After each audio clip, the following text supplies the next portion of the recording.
While Cyberpunk 2077 continues to get updates, I wanted to add something new to the game to spice things up, like a new way to play, new enemies, police, gang interactions, and a couple of other things. So here is 5 mods you should add for your next playthrough that are all lore-friendly. Let's go.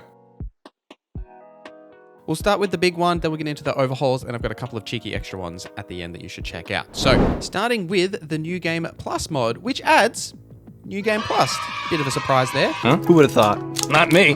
Now what this does is it will add a New Game Plus option to the start menu that allows you to start a New Game Plus using a save file that you have completed the game with. This mod is extremely in-depth with a ton of options and just really thoughtful about how you would do a New Game Plus in a game like Cyberpunk that doesn't technically end because you can never actually do the final mission and like close out the game, right? It just like goes back to credits and then you go back to before that point. So essentially how this works is when you go New Game Plus, you'll have 2 options to start from. One being right from rescuing Sandra Dorset and the other being from after the initial like prologue heist. So you'll start right after that point, go straight into the Johnny Silverhand cutscene and then go through the moments with Takamura and all that good stuff. But one of the key things about New Game Plus isn't necessarily where you start, it's what you pull over with you. So this New Game Plus mod brings across basically all of your progression, so your level, with a minor exception being that your level is capped at 50 when you do transfer, even though the level cap here is 60. If you do have Phantom Liberty,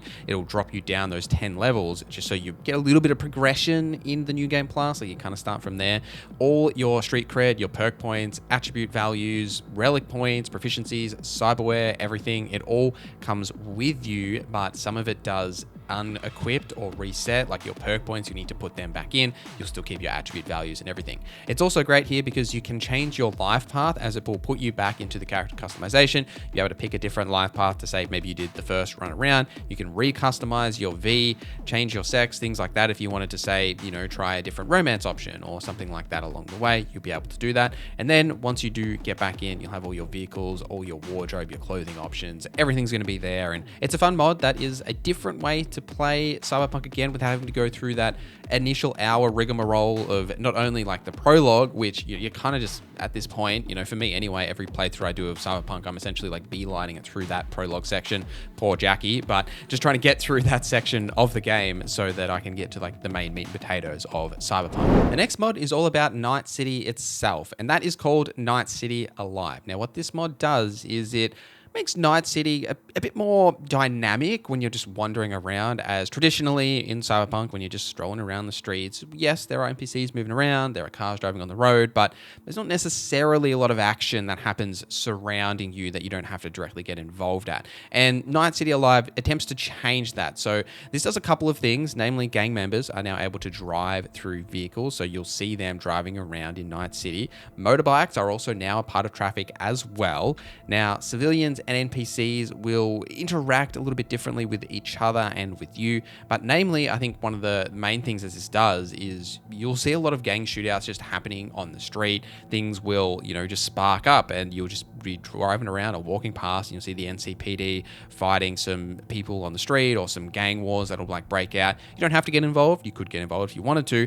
but it's just nice to see a bit more interactivity in the world itself. And also just the general driving experience, because sometimes, you know, you run into cars when you're driving and just speeding through the streets. And now this adds a little bit of risk factor to that, as, you know, maybe you're going to hit a gang member and actually start a fight. They might chase you. Or say, for example, you want to steal a car and maybe that car belongs to a gang member. You might think about it for a little bit longer or before you shoot them in the face. Or if you do steal that vehicle, you might just start a little bit of a gang shootout, right? I just like how that adds a little bit more dynamic nature to the NPCs, the traffic control, and just generally as you're wandering around the world. Now, one of the things that is a little disappointing about this mod is that there is no animation to steal a motorbike. So because you see motorbikes on the road and you'll see people on them, and, you know, as with normal cars, you can like steal them, pull them out of the car. You can't really do this with the motorbikes as there's no animation for it. So if you want to steal a motorbike, you just need to shoot them in the face and then jump on it and off you go.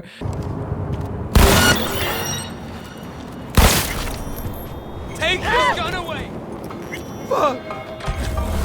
But regardless of that like minor critique, I just like the additional immersion that this mod gives you, because it just makes that a little bit more dynamic. Speaking of making things a bit more dynamic, what about the police in Night City? So the police overhaul mod, called Law Enforcement Overhaul, overhauls all of the police, and not necessarily in a drastic way that's going to completely change how they interact. What it does is just add a bit more depth to the police systems as well as jurisdictions for each of the different regions on the map. Now you can actually view this on the mod page. That you have an image that sort of shows you exactly where you can find each of the jurisdictions.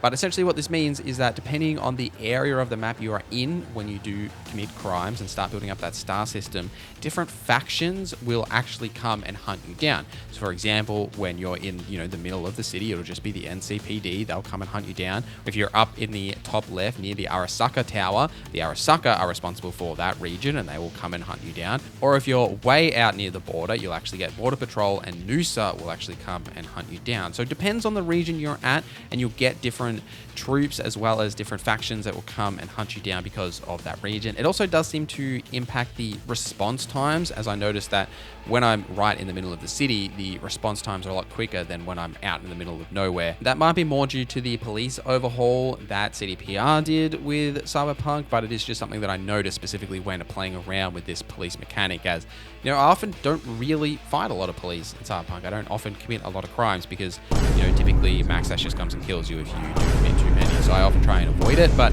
I did find it interesting playing around with this and learning a bit more about the different factions and like the jurisdictions. Does spice it up a little bit depending on the region you're actually in. Now these next two mods combo perfectly with the New Game Plus mod, as they do add a bit more depth to some systems.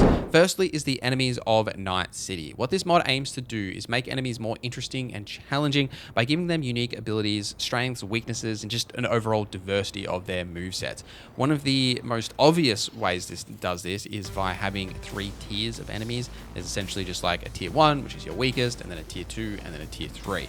These tiers, and even inside that, will have different abilities that they can use, as well as different armor levels to change their resistances and how much damage they take from just your general bullets, as well as the weaknesses that they have. One of my favorite of these additions is the break hold. So one tip that this mod author does give you is to scan all of your enemies, as you'll be able to see what their resistances are and everything. But also there is a new ability or effect called break hold, which means if you're trying to stealth and defeat that enemy by stealth, when you grab them, they have the option to break the hold, so they will get out of it very quickly, which does change how you would deal with stealth in Cyberpunk, or just generally, how you would deal with those enemies overall.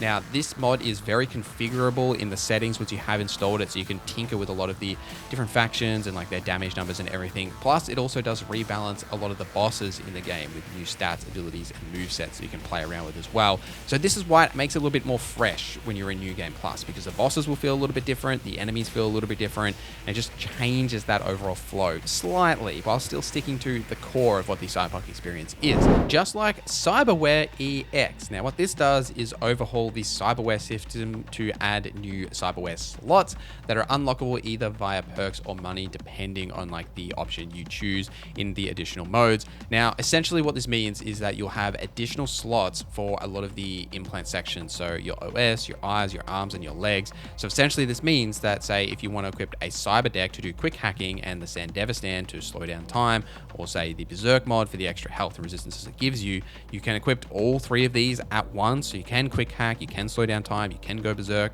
Same with, say, the projectile launcher or the melee cyber arm, gorilla arm editions. You can have both of these active at once. Same with like the leg options, though I personally prefer to choose, say, the Leroy Jenkins legs that essentially just allow you to move faster, and then the double jump legs. I don't typically like the charge legs. I just never want to hold space. Now, this does break the overall flow a little bit because, you just have so many options. You can equip everything all at once. So having a very specific build kind of goes out the window in terms of your cyberware, but combining this with things like the Enemy of Night City and playing the game on a harder difficulty does help balance the additions that this mod gives you. Now, there is 2 different modes that you can add with this mod as well. Expansion mode, so cyberware slots are tied to character perks and can be unlocked by investing in those corresponding perks, or the override mode, which is when you go to the Ripper Docks, you'll just be able to buy those slots for a certain amount of eddies. Now, I personally prefer the expansion mode as it just feels more natural. As you level up and you gain those perks in technical ability, you'll then like naturally unlock these additional cyberware slots just feels a little bit more natural than just say buying these extra slots, personally in my opinion, but you could use whichever one of these options that you like. It doesn't add new cyberware, just want to point that out as well. It just gives you additional slots to play around with the base game cyberware. All right, I have 2 additional mods for you. Now, you may have noticed in some of this footage that I have like no HUD on the screen, or that my HUD comes and goes depending on the actions that I'm doing. And that is because the limited HUD mod. Now, what this does is it essentially hides your HUD unless you're doing certain actions. So for example, if you zoom in, your minimap will appear on the top right along with your quest objective. If you draw your weapon, all of the combat icons will appear, you know, your ammo count and your health bar and all of that stuff. Now, this mod is configurable around what you want to show depending on what actions you are doing, but I just generally really like this mod, and it is a shame that we don't have like a dynamic HUD option in Cyberpunk like we do in The Witcher 3, which is kind of odd that we have it in The Witcher and not in Cyberpunk. It would be nice if they added something like this, because the world is just absolutely gorgeous and you kind of want to take it in as much as possible,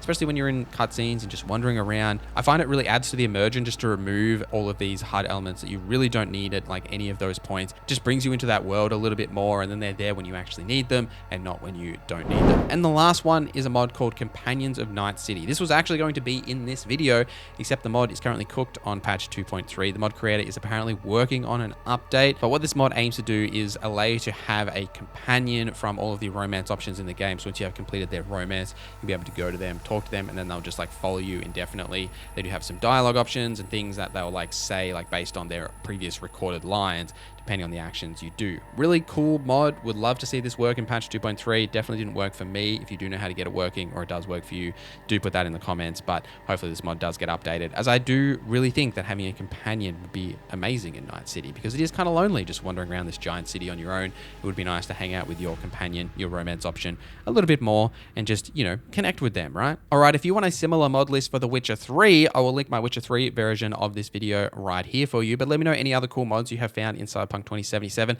Thank you guys for watching this video till the end. Thank you to our members for supporting the channel. My name is Norza, and I hope you have a great day.